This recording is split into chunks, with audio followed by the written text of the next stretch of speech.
Сәлем достар, сіздермен Азиза. Бүгін 15 минутта витаминға толы компот жасап үйренеміз. Ол үшін бізге шие, таңқурай, қант қажет болады. Алдын ала қайнатып алынған суымызға ең алдымен шиемізді саламыз. Одан кейін таңқурайымызды саламыз.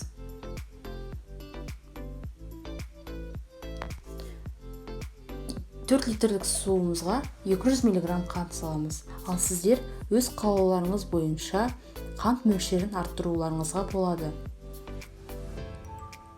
Қант салып болғаннан кейін дұрыстап араластырып аламыз.